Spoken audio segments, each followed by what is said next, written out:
Welcome to Hotline TV. I'm Quinn McCord. And I'm Tim Sod. Today is another episode of War for the Congress.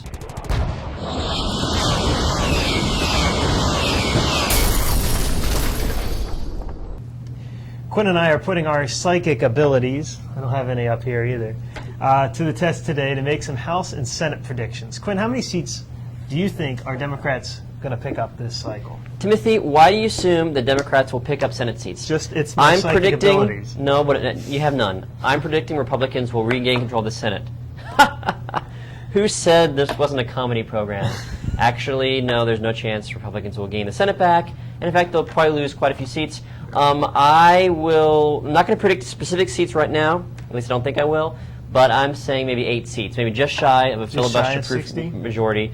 As we all know, without predicting, Elizabeth Dole is in trouble. Yeah. Gordon Smith is. Sununu. And even Norm Coleman. I mean, Minnesota. That's tight. But if you're an incumbent polling where Coleman is, that's not a good place to be.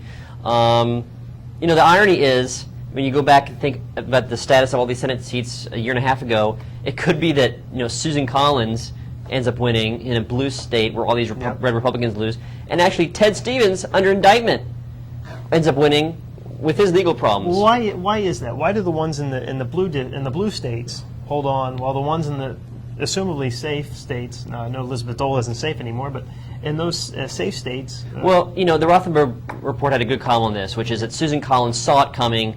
She prepared for it. She never sort of, took a step back and let things coast. Whereas, some incumbents like Elizabeth Dole, Saxby Chambliss, they thought they were going to have maybe an easier race because they were in pretty Republican states in a presidential year, and then it didn't prepare as well, and that may come back to haunt them. Then you also have someone like Mitch McConnell, who did know he was going to have a tough campaign. He did prepare for it, but he's still in a tight race. So I don't know. I mean, the ones tearing the edge are Chambliss and Roger Wicker in Mississippi. So it may be on the order of 7 or 8 seats. So if those go, if those go, it's going to be 60 seats. Okay. But let's move from the Senate. Let's go to the House.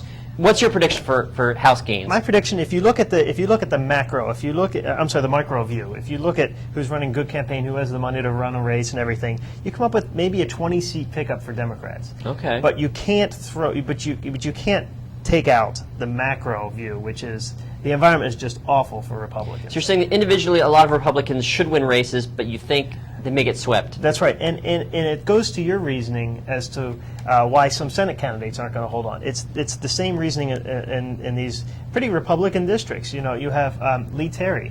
Democrats are targeting that district.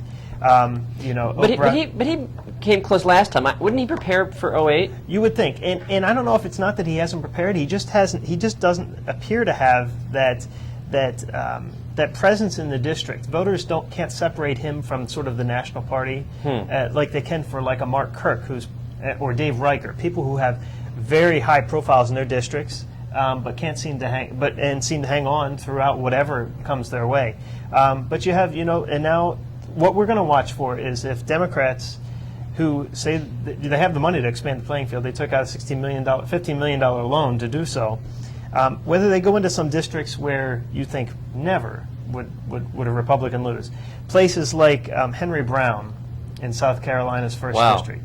Those coastal Republicans, should be pretty safe seats. Should be, but maybe high African American turnout in some of these districts. I mean, who knows if this is going to happen? This is the talk this is where we are at this point, and this is where the talk is, and that just tells you everything you need to know about where the environment looks like. And we're only 2 weeks out. Only 2 weeks. Who knows what'll happen? We're doing a countdown here, I'll tell you that. But that's it for Hotline TV. I'm Tim Sod. And I'm Quinn McCord. We'll see you next time.